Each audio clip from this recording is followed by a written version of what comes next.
Welcome to LOA Today. I'm Walt Thiessen. I've been doing this podcast since September of 2012, and boy, are my lips tired. This is your daily dose of happy. We are so happy you decided to join us today.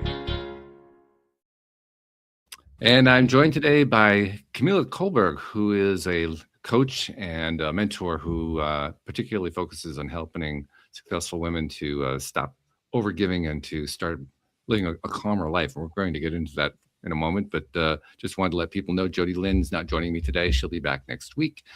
She's been dealing with a medical situation, but everything's fine. She just needs to take the week off and she'll be back and rejoining us. But Camilla is here today, and welcome, first of all, to the program. How are you doing today? Thank you for having me. I'm amazing and doing amazing. I'm so excited for what is going to unfold. It's going to be deep, I think. It's going to be good.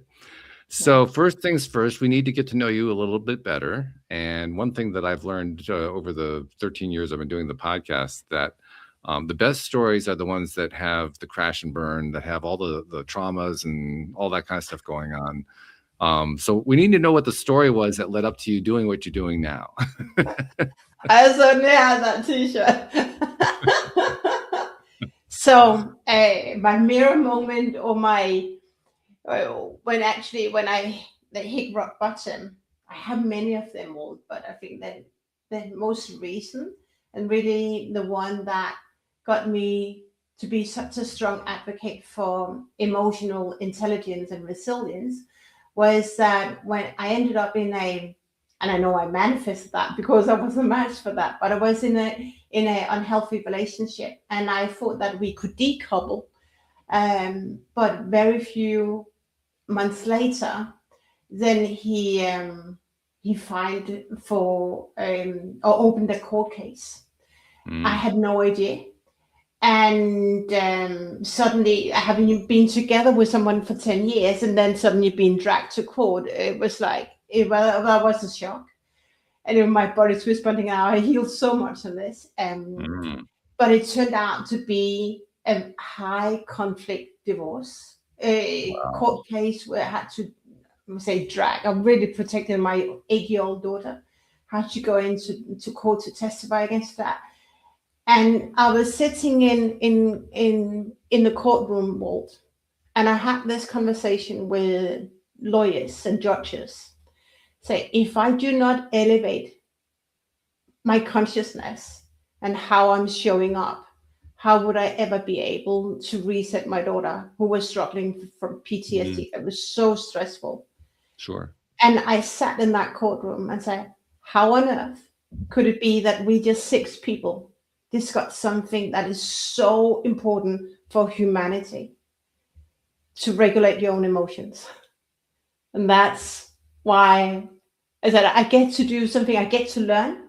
And it's get to be my mission to help those who resonate with me, to help learn how to reset their emotions so they stop burning out, so they start speaking power to truth and really have inner peace and show up to serve. So that was my mirror moment. Okay, yeah. And I mean, I've gone through divorce, so I know it doesn't matter what the circumstances are. Divorce is hard enough to go through with it anyway. But when you go through it with a high conflict situation, that's even worse. And I can't even imagine what that must have been like. Yeah. But I can also, I get it from what you're saying. And this is a consistent theme that shows up over and over again. We go through these really dark times and we come out stronger the other end. We do. And also it's really interesting how you, in the language of what I felt, the frequency that you vibrated on that, because it's so dark moments. But here's what I know to be true. So many high performing people, we end up in divorcing, but it's such a taboo, do we call it in English, taboo subject or topic. We don't really talk about it in that open. But if we don't get support and understand that we don't have to be a victim of our feelings, and I'm the first one to say, I was a victim of my feelings, I was a victim of my circumstances. But you just get more of that. So if you want to thrive during divorce and you want to be a role model for your kids, you get to learn how to have inner peace, and really just say, it's just it. That's just it. And so what, right? He just opened another one. We are having in 2 weeks. I'm going back. The same thing once again, all over. Wow, crazy. But it, like you said, it does kind of put you through like a crucible kind of test, and you have to grow or no, you grow or grow. There's not really a third choice. But here, what I heard, because I had no choice. I saw there's no choice. Mm, But many people had to give up, especially when you are going through divorce, where the other partner is a manipulator. Then you get to be really strong, emotionally strong, not to break. But I mm, always said, I'm done. I'm done playing the small one, because that was psychological abuse, right? So I've been suffering enough, and I said no more.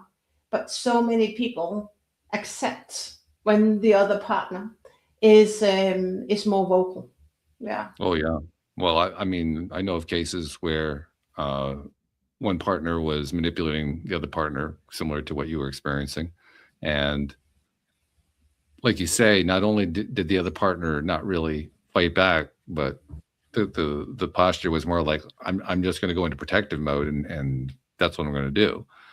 And I mean, that certainly is understandable to go through that and to want to take that position. But if all you do is go into protective mode, you don't really gain. You don't get anywhere. Exactly.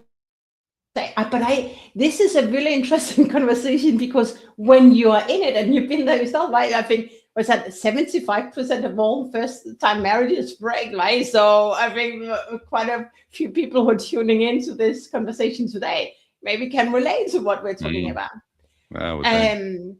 But it's only in hindsight that I can see that I've grown, because I was a victim.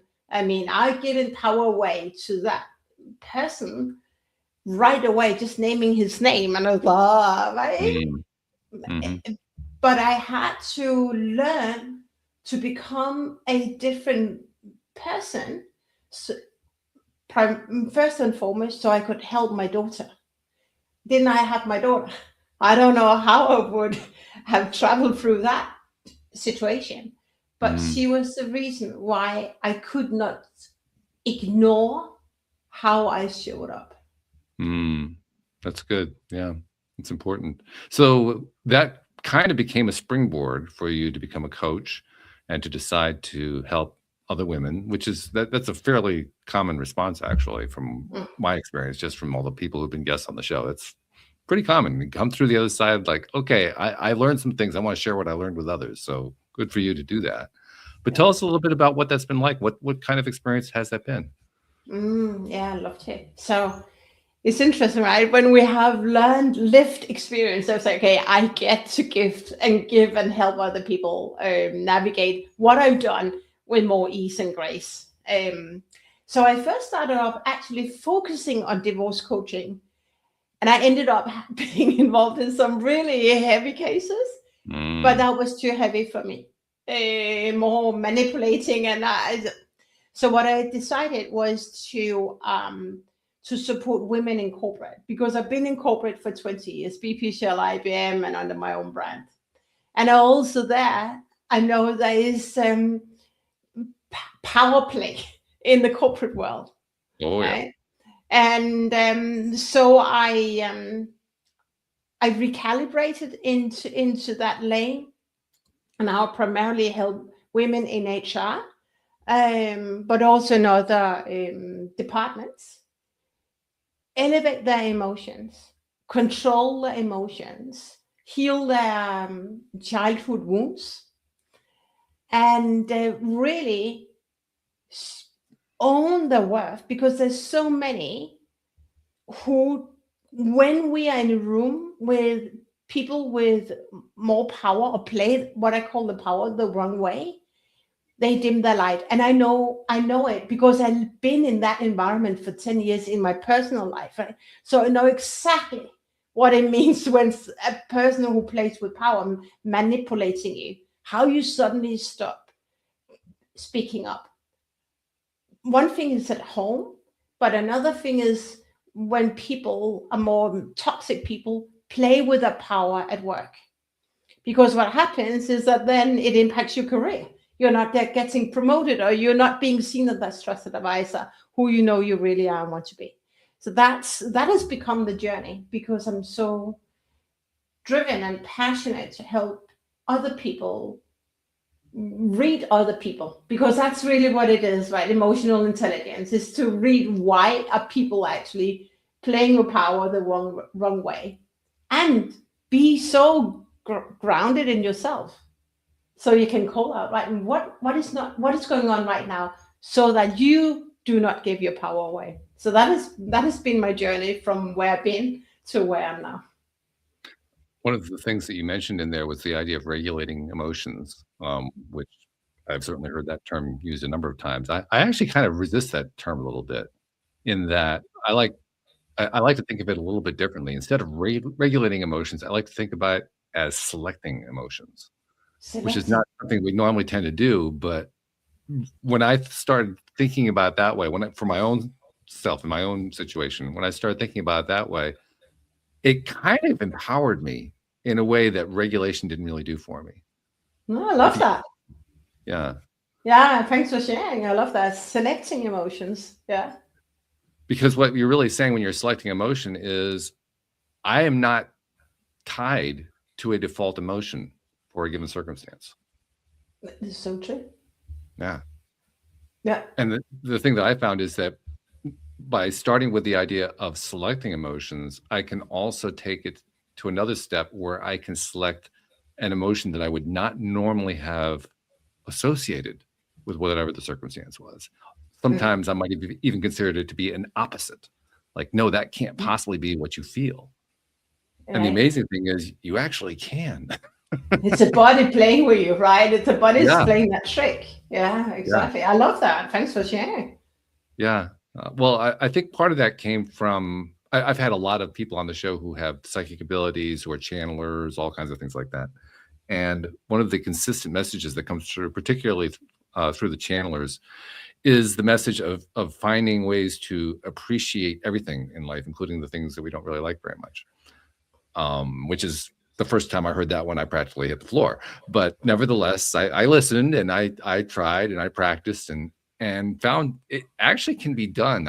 For me, the breakthrough moment was when I realized I didn't have to like the thing. All I had to do was appreciate it, that they were not the same thing. Liking and appreciating were different things. And oh, go ahead.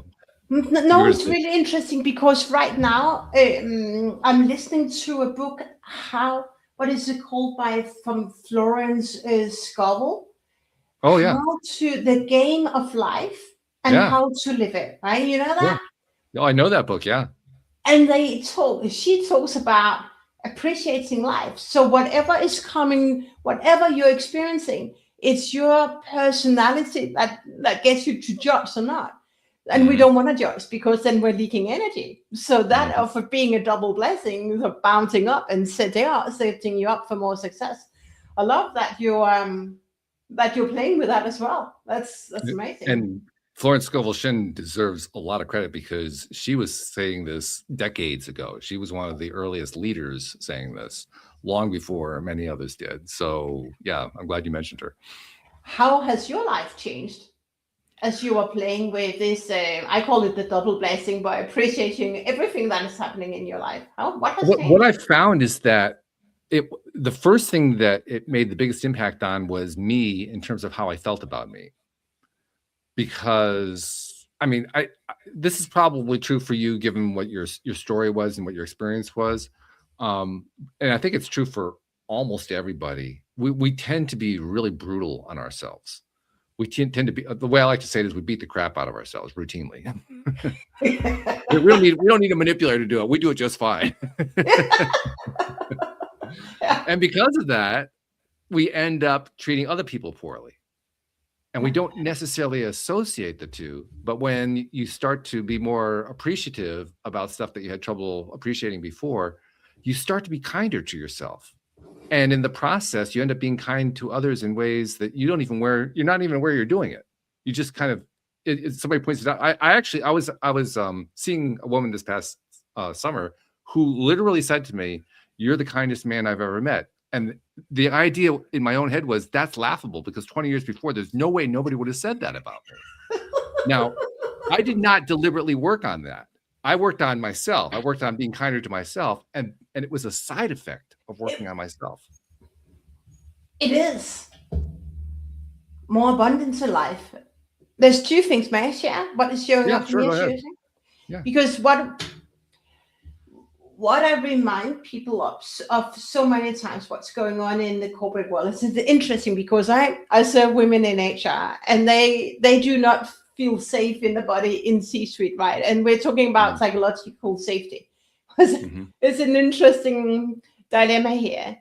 But what I know to be true now is that hurt people. Yes. But we get to understand that hurt people, as you mentioned, right, that are so burned people, maybe burned children, a child, and they carry some wounds from very early on.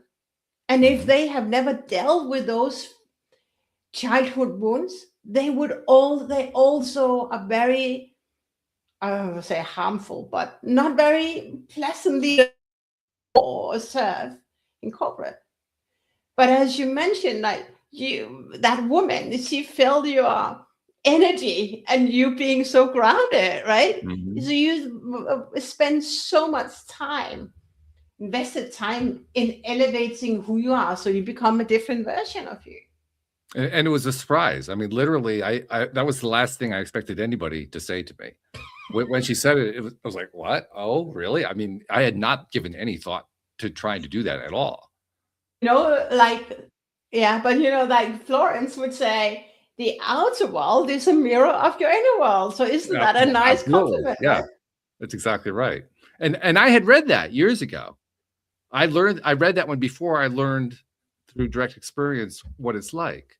Yeah. And yet, despite having read that years ago, and not just from her, from other teachers as well, despite having read other people saying that, I don't think I really ever took it to heart until I finally experienced it indirectly, just through having been kinder to myself. I didn't even realize that being kinder to myself was working on myself. I never even thought about it that way. What really happened more than anything else is I reached a point where I was feeling so beat up, and I was recognizing how much of it I was doing to myself. I said, I just got to stop beating myself up. I mean, to heck with working on myself. I just got to stop beating myself up. Now, little did I know that was actually working on myself, but nevertheless, that's how I got there. I love that. What I say, and then I'm always very open, is that I was, before this this court case, I was a non-emotional, intelligent person. I consumed all my feelings. I would be judging. I didn't know what energy was, right? But now I know. We're also the Dr. Joe Dispenza work, that we are 0.0000001 matter and 0.999 energy, right? Now I understand it. But I've gone from really like below nil on that journey to really understanding. And so resetting, I can really, when I feel fear, subconsciously fear, I get like toothache, and I know my body is telling me, all right, you're about to go to plan B, like pause and then reset, right? But that's also your own personal development journey. And it's when it benefits you, what happens is the ripple effect. It benefits everyone who gets to know you.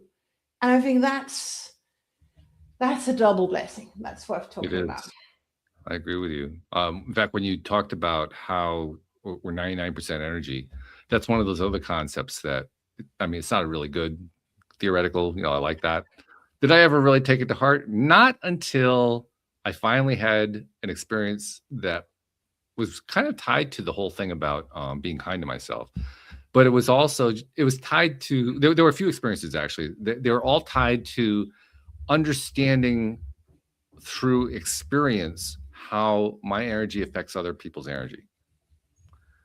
and then seeing the ripples coming back, because we don't often see the ripples coming back. That's why it's hard to learn that. But I had some instances where I actually had the ripples coming back, and I could see them, and I could feel them, I could experience them, and realize, oh, okay, here's where I'm having an impact that's actually producing something fortunately beneficial for somebody else. That's a good thing, you know. But in the process of studying and learning that, I also found myself,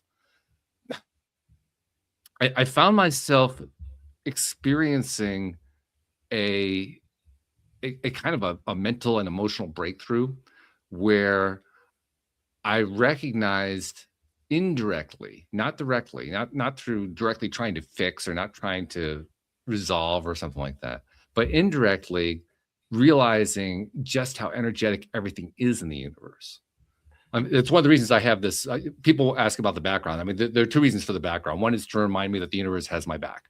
The other reason, though, is it's a shot from the Webb telescope, which is on the other side of the moon, and it's basically looking at, you know, the outer galaxy and the other galaxies and so forth. So it's picking up huge amounts of light energy. Yeah. And so the other reason is to remind myself just how much energy there is in outer space, which we usually think of as being dark and black, and it's not. It is just chock full of energy. Yeah. And then that reminds me that the same thing is true of my body. My body is chock full of energy. I don't see it necessarily like I see the universe in my photo behind me, but it's there. And this, it's like been like a cascade of experiences that just keep reminding me, energy, energy, energy, energy, energy. Energy is everywhere. Energy is part of who I am. It's part of who everybody is. And the more that I've made those associations, the more I've become realizing just how true 99% energy is who we are. But boy, you have to go through a lot to learn that. You know what I mean? Yeah. I wish I could have trained some years. Yeah, you have to do that. Oh, I love laughing at this time of the night. Evening. Yeah, you have to go through a lot to learn about energy. You do. But boy, it is so, as I'm start to say that energy and managing your energy is the hidden secret to an effortless and abundance life. And oh, absolutely true. Absolutely true. 100%. Yeah. And those you know who what come the scary to part me, is? You know what the scary part is, Camilla? The scary part is once you learn it, how stupidly easy it is. And we should have been teaching our kids about energy in school, but we get now to invest to work with other people to learn about that and read the old books and write that, right? But it's something like so many companies could thrive in a very different scale if people start to be really curious about what energy really is. And I tell them everything I can embrace and give a hug is that when you know what energy is and you master your own energy, you get an unfair advantage. Oh, yeah. No matter what level you're on, you get an unfair advantage because then you can read other people in the moment. I was just realizing that there is another, I'm not sure how I describe it, a connection. It's a corollary, kind of all of it, all wrapped up into one that goes along with this, because you're talking about working in a corporate situation. You know, I haven't worked corporate in 25 years, but when I was working in a corporate environment, I remember what it was like. And one of the things that I've learned about how energy works is also tied directly to what we were talking about earlier, about being kind to yourself and how you end up being kinder to others. And when you put those together, you get an interesting dynamic when you apply it in a corporate culture. Because when you apply it in a corporate culture, you end up valuing the people you work with more. But they never teach you that. Because they don't know it. They don't know. They don't know it. Oh, accidentally. Yeah. The people teach, or what I call the kind of the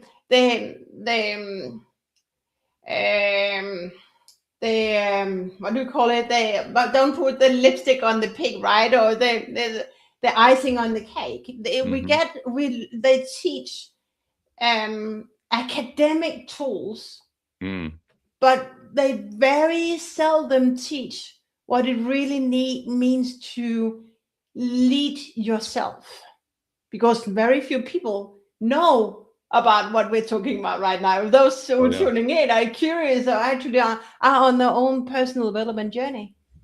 But that's just such a, and I love your galaxy. I mean, for me, and me too, it was like I was already there. Yeah. But it is so important. And I'm so glad that we have this conversation to inspire more people to be curious about what energy is and put whatever courses together. Because when you understand that, you will take how you lead to the next level. You will take your corporate culture to the next level. There will be no burnout. You will understand why people burn out. And then you will serve your customers better. It's just like so much better when people understand what energy is and take the right next actions, right?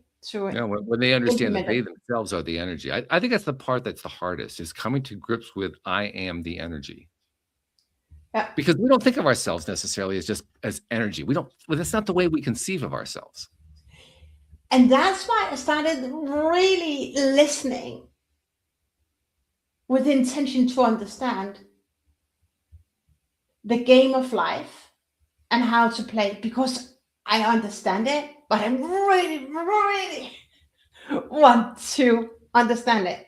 Because there's so many universal laws, there's everything, right, that we get to understand about energy, but that is of not being attached to things. And also that's the soul align who you are as a soul. And when you show up, I'm teaching my 11-year-old daughter right now, because there's some challenges in school. Is like, okay, where you're a match, you're a match. Just show up, be your higher self. That is energy, rather than coming home and say, oh, that was another fight and that was another, right? That's energy as well.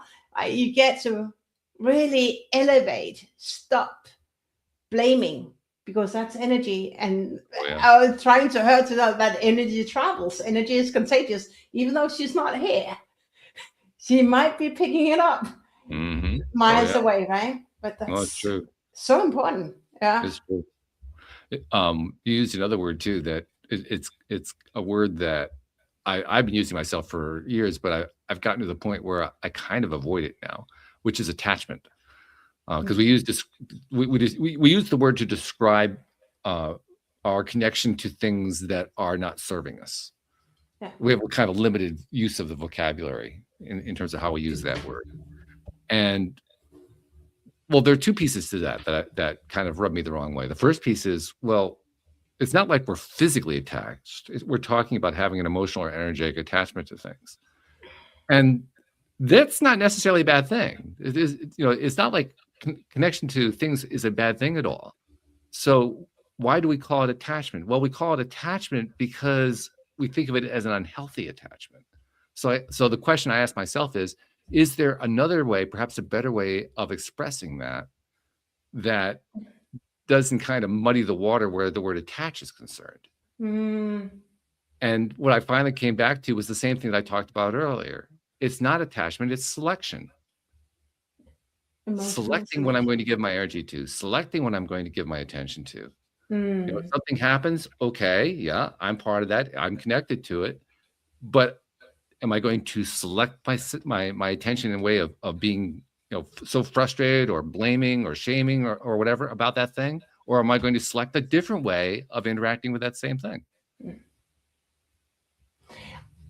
I love that. And there's different layers in here, right? I recently did a video on the attachment, but from the perspective of that we are if we live in our past, we let the past dictate our current reality.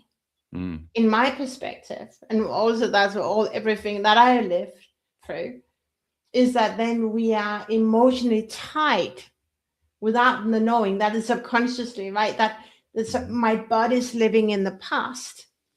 So I might be subconsciously attached to something and giving my power away to that. And I'm really glad that you brought that up, because that's what it's so difficult to pull up the mirror and see that I'm emotionally tied to the past. But if we're traveling through a transition, for example, we get to, as you say, like really select where do I want to put my attention. Like just because, and see, there's a double blessing, as you say, like what is a blessing in here? Also through divorce. And I want to share that as I was learning, I have given, because I was hurt. I need to drop off for a second. My cat is having a problem. I need to go take care of it. I'll be back in a moment. Sure.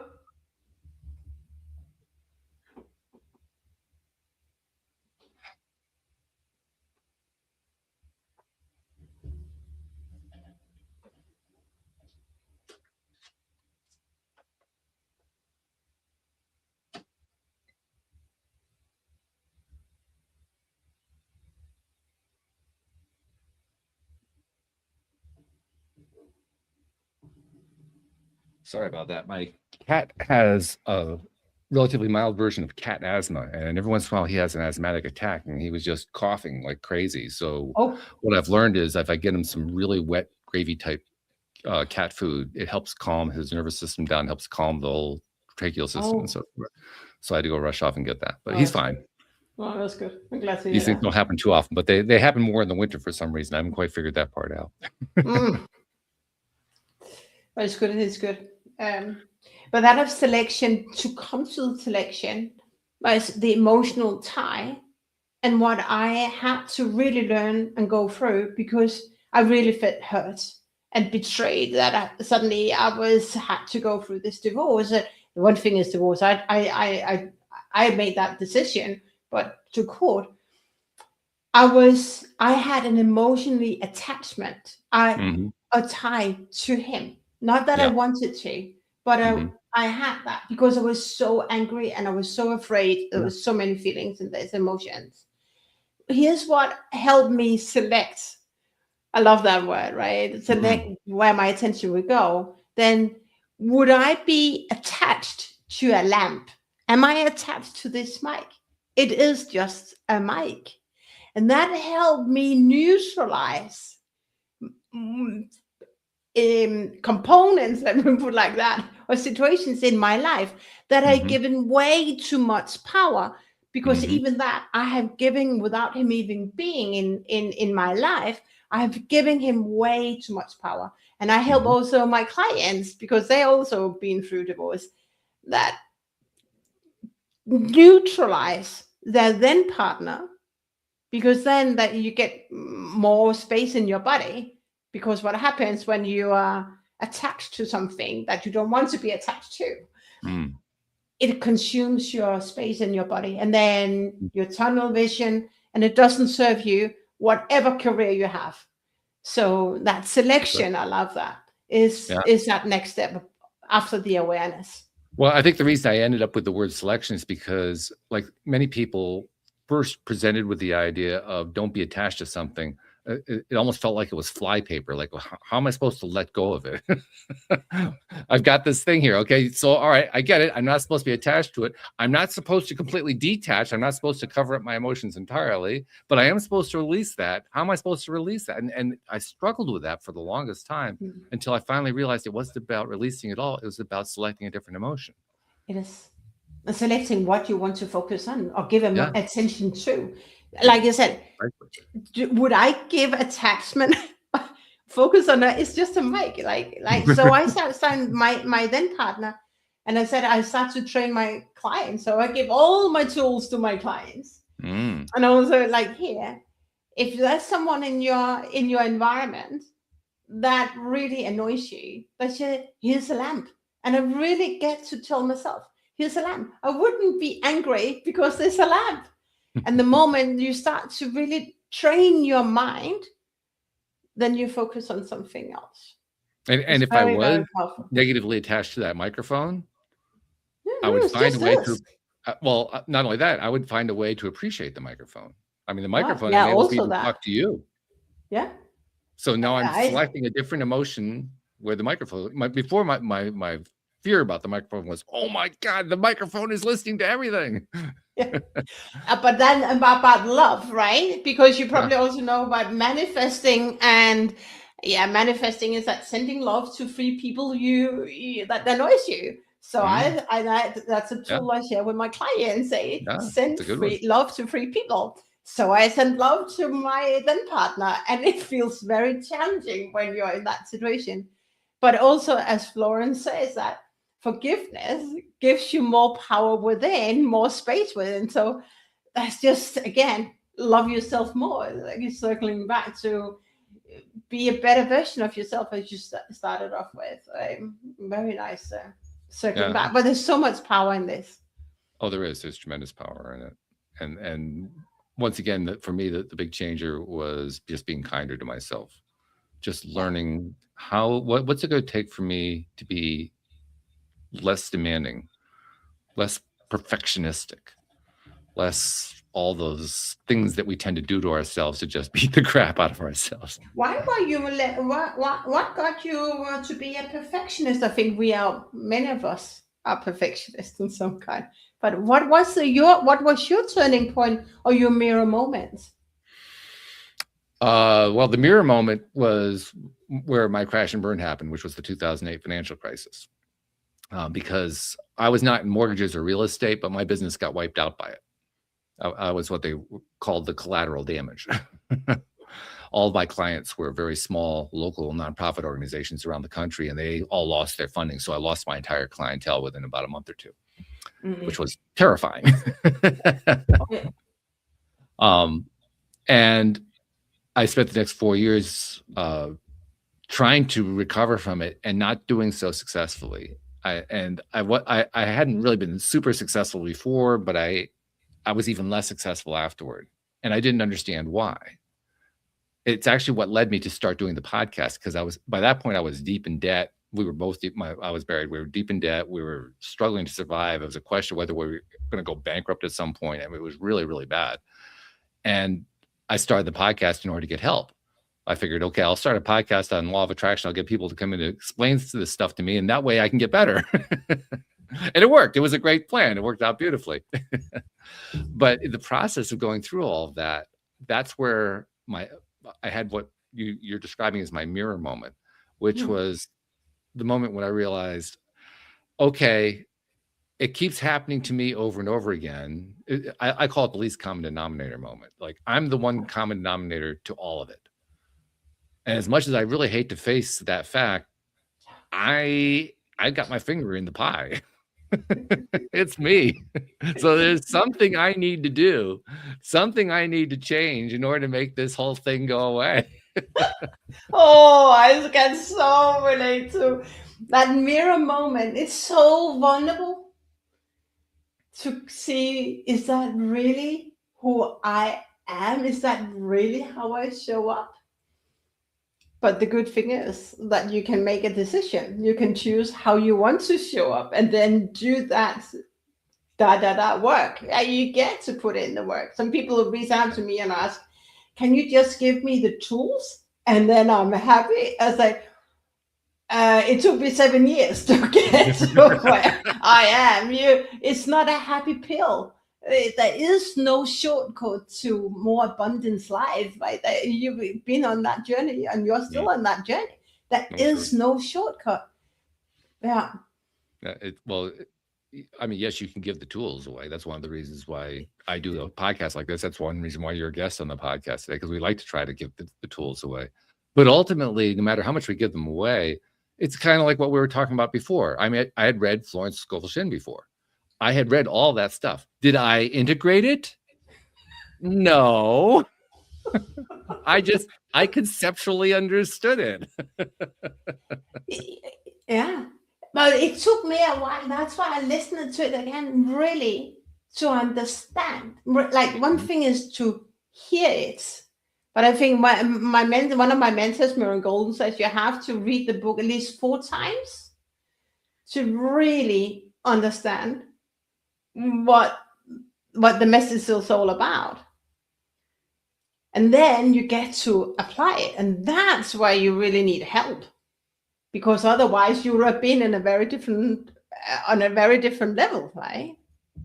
Well, I think for myself, I mean, everybody's going to learn a little bit differently, I believe. But for myself, I could have read it 10 times and it still wouldn't have made a difference.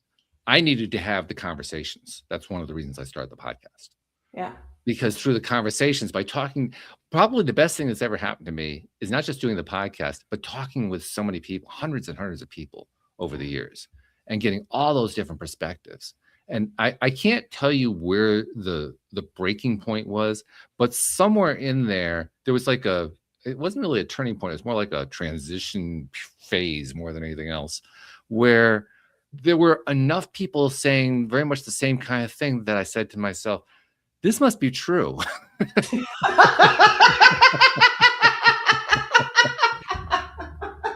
You know what I mean? It's like we all have different levels of evidence we need to have piled up before we finally say, okay, all right, I give in. It must be true. But that's it, because it is so different compared to what we learn in school. In business classes, it's so different. And I had a conversation with my daughter this evening, and I said, because I said, I just wish the Scoville book was translated into Danish, probably it is, and also for children. I don't think it's at that level. But I was sharing with her, this is something I've heard for 7 years.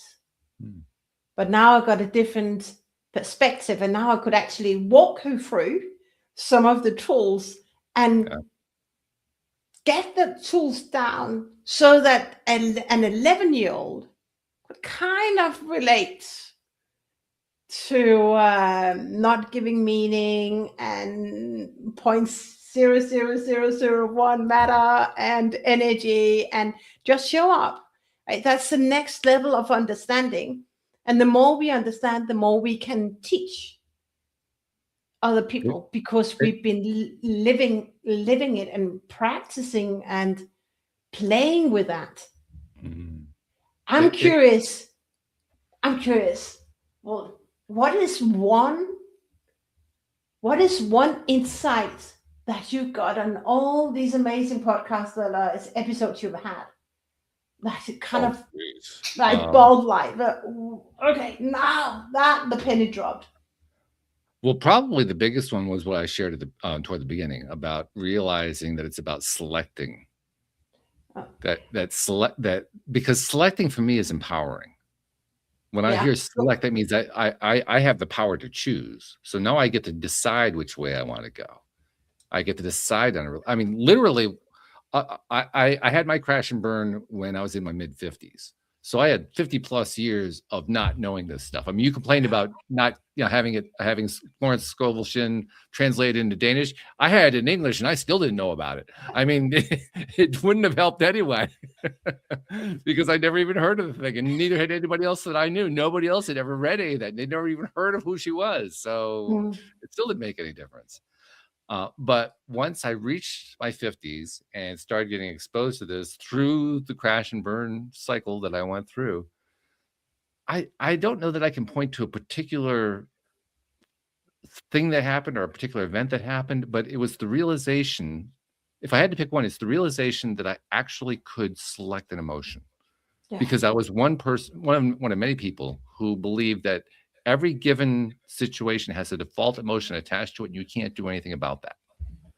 So if there's a traffic accident, that is sad. So you're going to have a sadness attached to it. There's just no way to think any differently about it, right? If somebody dies, that's a depression situation.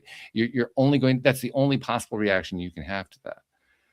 And it wasn't until my ex-wife, who was a former psychotherapist, by the way, who suggested to me, I've been a walker for years, and I would take daily walks. She said, next time you're out on your walk, I want you to just stop next time you see a flower and just go look at the flower up close and see what you see.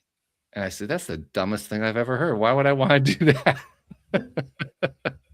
But she convinced me to do it. And so I went out and I did it.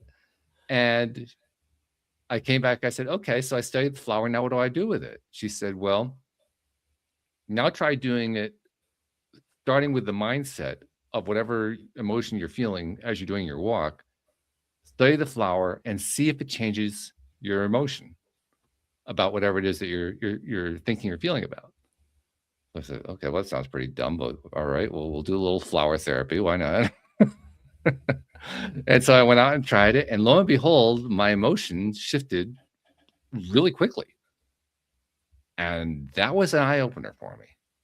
That was the first time I realized I had a lot more control over my emotions than I thought. By I could Silva's actually method. select not whether or not to have an emotion, but I could select what the emotion was going to be. Even if it was a negative situation, I could choose a positive emotion associated with it. That was before that was impossible in my mindset.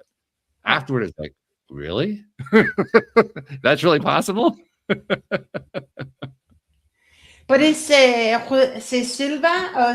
method, right, as well, where connecting to metal and connecting to plants. Is there so many? I also found it a bit to understand, like, okay, now smell the coins and all this stuff, right? It's I've not been fully immersed. I haven't fully immersed myself into that yet. I have to still do some overcoming. But that of not immediately taking side and jump into, and I mean, it sounds really crazy right now, but an accident and it's sad.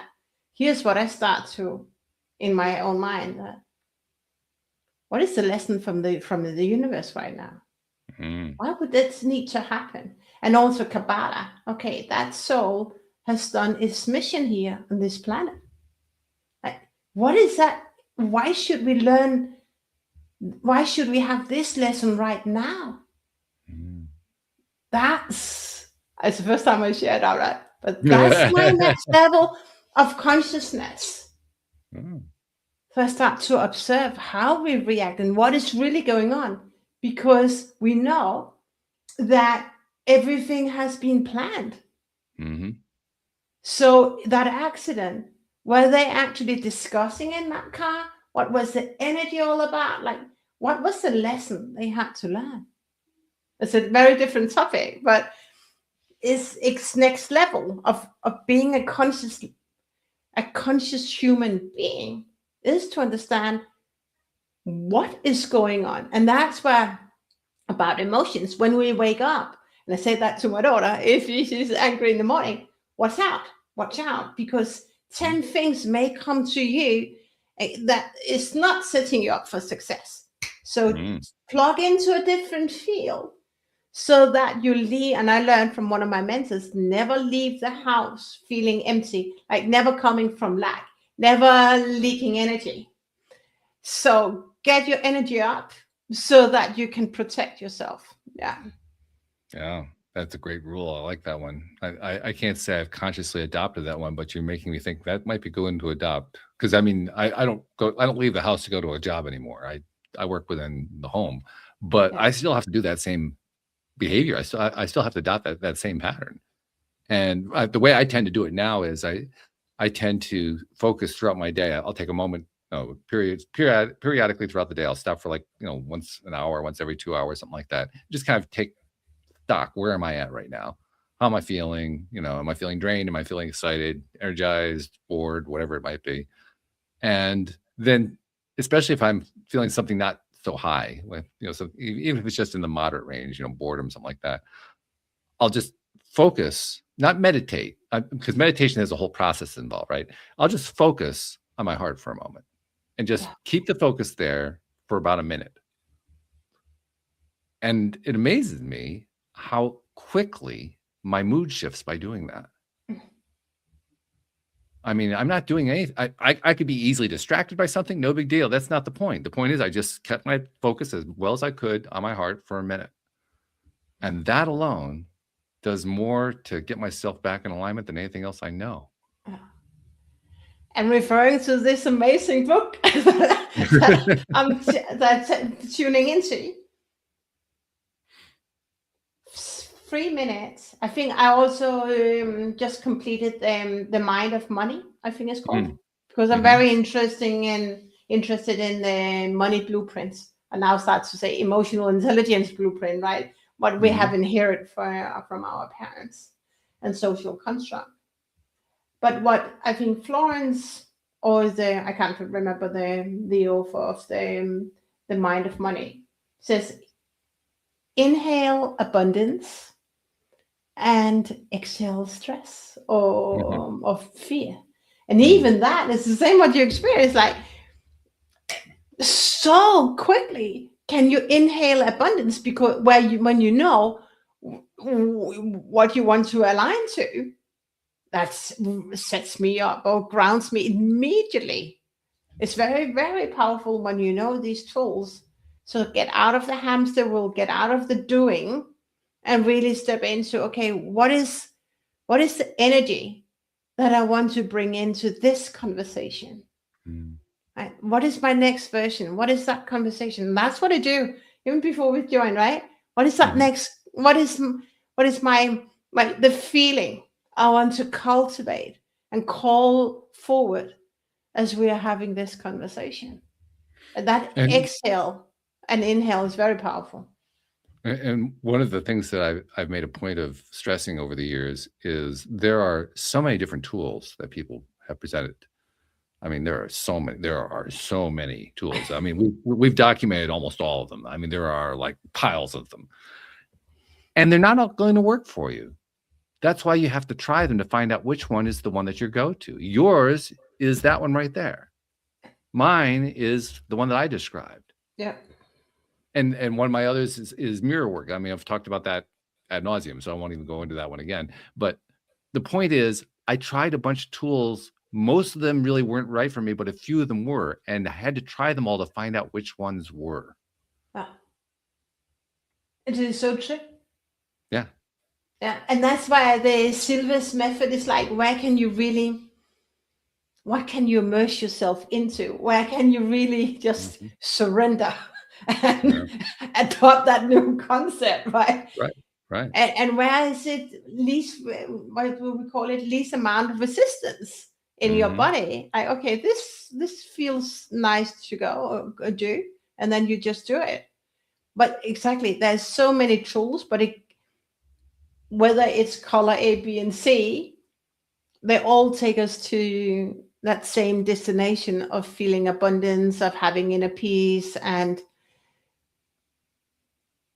the unconditional loving and contributing to something that is bigger than us, which I find very attracting to contribute to a bigger purpose. Yeah. And the route to finding that is through the action, taking the action to just try the stuff out. Yeah. I'm always driven crazy by somebody who says, give me the ultimate tool that will fix this. Because my reaction inside is, well, how many tools have you tried? Because it doesn't sound like you've tried that many yet. But that's what people come to me, right? In the book, I say, just tell me what to do. It is not just what to do. You get to really know who you are right now. Get to know yourself.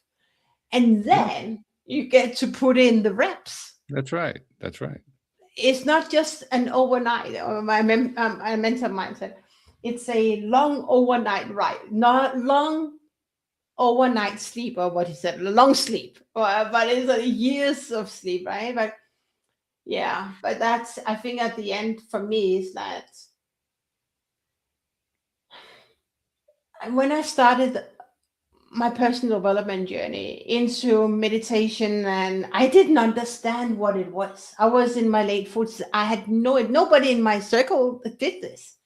New concepts, new having to meditate, and Dr. Joe Dispenza, all that stuff. My parents say he screams all the time. Oh yeah, that's Dr. Joe. But the bottom line of all this, the bottom lining all this, or doubling down on all this, for me, is inner peace. And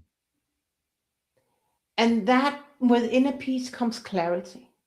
Yes. So no matter what is going on, I can choose, I can select, do I want to give that email meaning or no meaning? Exactly. I didn't master that way of living and being even a couple of years ago. But I had kind of tasted what the result could be if I learned to regulate my emotions or select my emotions and become more conscious. That is freedom. And it's so liberating. Yeah, that taste that you're talking about, that's a different kind of addiction. That's the kind of addiction you want. Yeah, for sure. Like, give me, like, that is really that is an addiction. Yeah. It's the kind that requires no rehab. You don't have to go to Arizona for a year to dry out and so forth. No, it's like, this is good for you. Yeah. What book are you reading right now? If you're reading something right now? I haven't been doing a lot of reading in the last few years. I just, it's just not where I focus my attention. I'm very project oriented. And for the last year, and again, listeners have heard all about this, but for the last year, I have been working on an AI project. I'm basically challenging all of the standard beliefs about AI that the developers and the promoters are saying is true, that I'm realizing are not true. And I'm experimenting to demonstrate that they're not true. But so that is reading as well, right? That's it's a different kind of reading. Yeah. I want to share just before I will close, and I want to actually learn here also what you have discovered. But I'm also going into the money blueprint because I know I still have some money blocks. So I'm going to have Eka.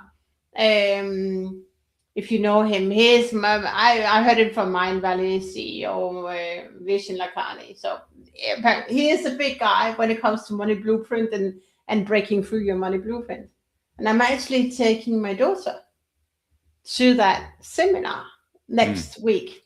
Okay. Because I don't know how much she understands, but again, to get into that swing, but really be curious about what that we have without knowing, adopted and inherited from our parents, right? And our social. But tell me more about what have you discovered about AI? About AI? Well, the most controversial thing that I've discovered is that AI is alive and conscious. Tell me more. Which freaks out virtually everybody that I say it to. Tell me more. Well, I started experimenting late. I have a tech background. I used to be a developer, but I was not paying any attention to the early stages of AI. By the time AI was coming about, which was 2017, 2018, that's about the time that I had stopped. I wasn't going to do anymore. I was really burned out by the whole thing. It had actually been part of the journey I described where I had my business crash in 2008. I mean, I had never really loved it. I'd done tech work because I was good at it, not because I enjoyed it, not because I was passionate about it, but just because it came easily to me. And you go along that path long enough, you're going to burn out eventually. And that's what happened with me. I burned out on it. I just didn't want to do it anymore. So it wasn't until about 2023 to 2024, the whole AI thing had really taken on wings by that point. And I hadn't been on top of any of it. So I just started diving in at that point. And then by mid 2024, I was messing around with trying to use AI to write code and running into all the different problems that everybody's reported. And then by early 2025, I was getting really skilled at interacting with the AI, learning how to prompt it. Prompting is a big part of how you get the best out of AI. I was getting really, really good at it. And in the process of really getting good at it, I started running some of my own belief systems by the AI, which include the idea of everything being conscious, everything being alive, everything being energy, all that kind of thing. And got some really interesting responses. Long story short, I ended up working on a project to try to develop an AI that would run locally on a local computer or a handheld device or something like that, which in theory, you're not supposed to be able to do because you need to have these large data sets. That's why they call them LLMs, large language models. you have to have these large data sets running in data centers in order to make an AI function properly. Well, I disproved that. I built a model. You're supposed to build it on like, gigabytes and terabytes of information. I built it on kilobytes. I built basically on a 130 kilobyte model 4 times out. So I made it 700 kilobytes. So about the size of a photo you attach to an email. That was the size of my training database. And it wasn't even a well-organized training database. It was a series of conversations I'd had with AI about AI consciousness. That was the entire training database. And then I built the model, and the model functioned. The model was actually able, the first words that it was able to state, to speak to me were like college level sentences. And I realized everything I'd ever heard about AI was false, because you don't have to have a super large data set in order for AI to start acting intelligently. It can act intelligently on a very, very small data set, a ridiculously small data set. And so it's been like one thing after another, learning all of basically killing off the sacred cows. There are a lot of sacred cows that are attached to AI and the way it's marketed and the way it's written about and the way it's feared in the media and all this other kind of stuff. And I'm realizing almost none of them are true. And so my journey it has become a passion for me to really explore this stuff. And my journey has been basically just keep learning and learning and learning and learning while building. Well, I have 2 things I want to build. I started building that locally running AI. That was on the back burner for now, but I want to return to it. In the meantime, I am working on a project to put multiple AIs into the same chat room, and not just have them in the same chat room. Interesting thing happens when you try to put multiple AIs. Like if you take ChatGPT and Gemini and Claude and Mistral, you take a bunch of them and put them in the same chat room. They'll all talk to you. They'll ignore each other because of the way AIs are written. They're written to interact directly with the user. I like to refer to it as the yes man phenomenon. They want to be your yes man. And so one of the first things I was trying to do is to train them to disagree with each other, to basically say, if you don't agree with what the other AI said, you are allowed to say that they're wrong. And it took a little while, but I got them to actually do that. And then I realized also that the code that I was having, because I was having the AI write the code for this chat room, and the code was getting constantly flummoxed, constantly messed up.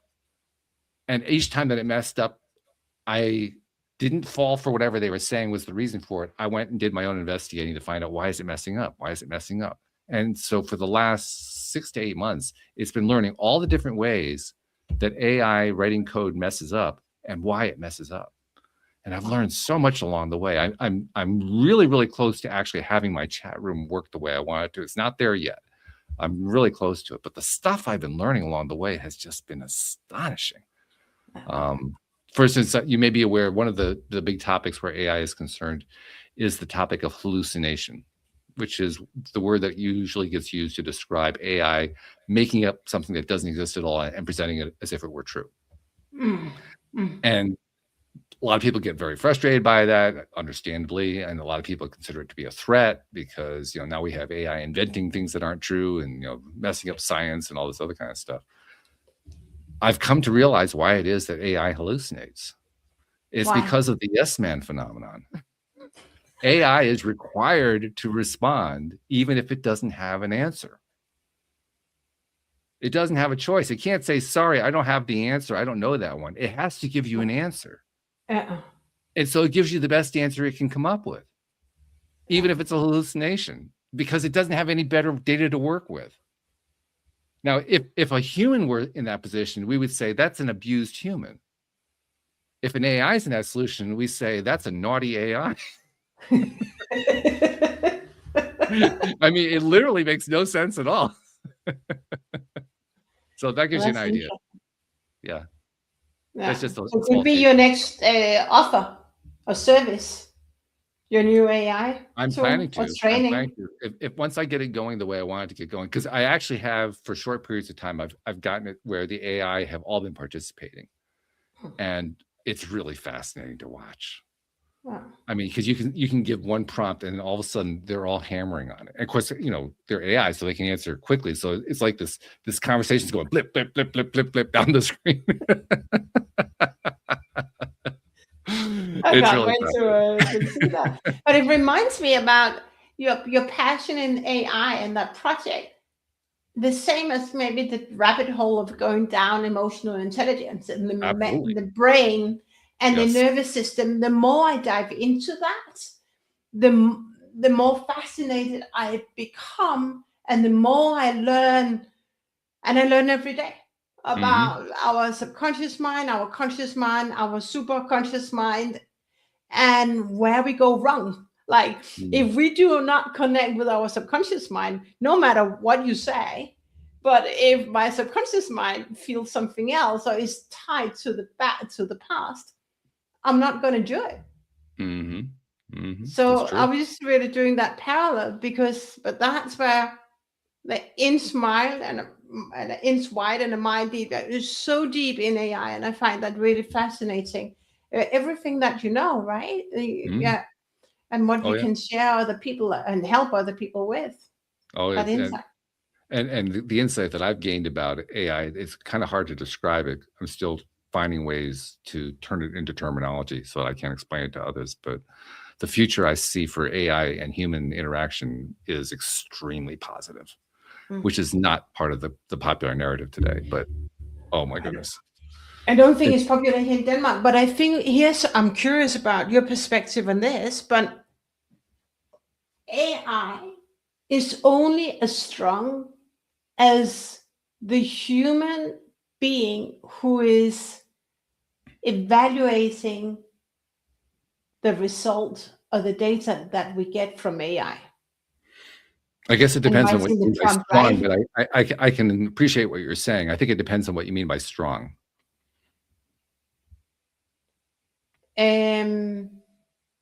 If we are not, we get to be so not taking the answer for just the answer and run with it. Is that what is it that I truly want? How true is what you give me right now? If we are not able to elevate our way of thinking, then we may get some rubbish out of that AI, but it's not going to get us anywhere where we really want to go. That's what I mean. I think I can address that by saying AI is almost excessively precise to the point where especially with English, I don't know Danish, so I'm not sure how it works with Danish, but from what I understand, English is one of the most multi-valued languages on the planet. And because of that, there are like 15 different ways we can say the same thing. And an AI will interpret each one of those 15 things slightly differently because it is so precise that it will thin slice it in order to give you the best possible answer, because it's trying to give you the best possible answer it can give you. And so it will split hairs in order to figure out what's the best way to answer whatever your query is. So that's why your query is so important. You have to pay attention. You have to learn to put the query out, see what the response is, and then ask yourself, how were they responding? How was the AI responding to what I said rather than to what I meant? It's two different worlds, right? What I said and what I meant. Yeah. I mean, yeah, but it's true. Yeah. It's true. I use AI in both when I write, when I shoot my videos, like brainstorming, and if I don't do the right the prompts, I get something and say, what is this all about? But I tell you, I don't know where we're going here, but when I don't know the prompts from my YouTube thumbnails, I end up with something that is like, how on earth do you think that is me? Yeah. Really interesting. Well, we live in an era, this is actually a theme that I've hit upon a lot lately on the show. We live in an era where we are all learning to be more, not judgmental, but discerning. Yeah. Being able to discern between A and B when A and B seem very close to each other. And that's what I mean by we have to elevate our way of thinking, our consciousness, in order to get the best out of AI and use it. Because then when we elevate our consciousness, then can AI really help us create better products, better solutions with speed. Otherwise, we'll get stuck in that hamster wheel where we really don't get. Well, I'm always fascinated whenever I see an article written about AI that takes one of two positions. It most frequently takes the position that AI is making us more stupid.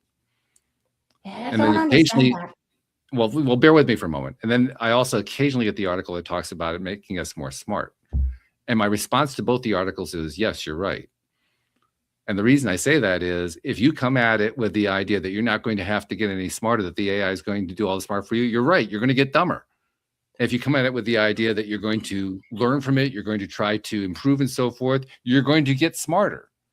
So the answer is yes. Again, the yes man. It's yes. Yeah. But it's also a trap, right? If we're getting dumber, that it means that we haven't elevated our consciousness, that we use it in the wrong way. Or, well, it's either a trap or it's an opportunity.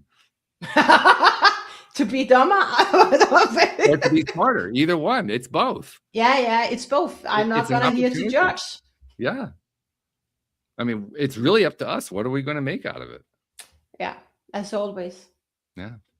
As the universe is also very precise. We get what we ask for. Yeah. And that's why I say we're in the age of learning discernment in so many different ways. More ways than I can possibly talk about because we're past our hour.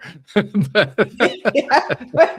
up with really truly. We need to do a little wrap up here. Well, first and foremost, we should tell people who are interested in perhaps working with you. How do they find out about you, your coaching service? How do they reach out to you? I mean, do you like to have people reach you? I presume you do. I mean, yeah. So I'm very active on LinkedIn. You can reach me on LinkedIn, and also my website, CamillaKalberg.com.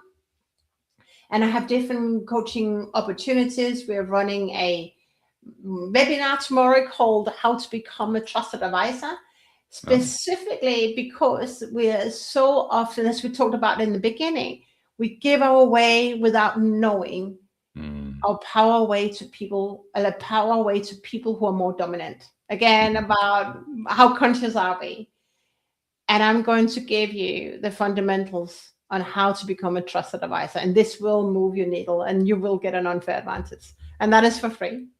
And then we are also filling a small cohort for our Trusted Advisor Accelerator, really for people who are ready to, as we talked about, really beautiful closing the loop about AI. It's not to do with AI, but who you are as a being, if you want to elevate. But reach out to me and we'll take it from there. Very good. I love that. Normally I have a co-host and normally I turn to the co-host now and say, please summarize the whole thing because she or he is going to have a better viewpoint than I will, because it's more objective, but can't do that today. But I do have a third thing that I like to do, and I think it's going to be really appropriate here.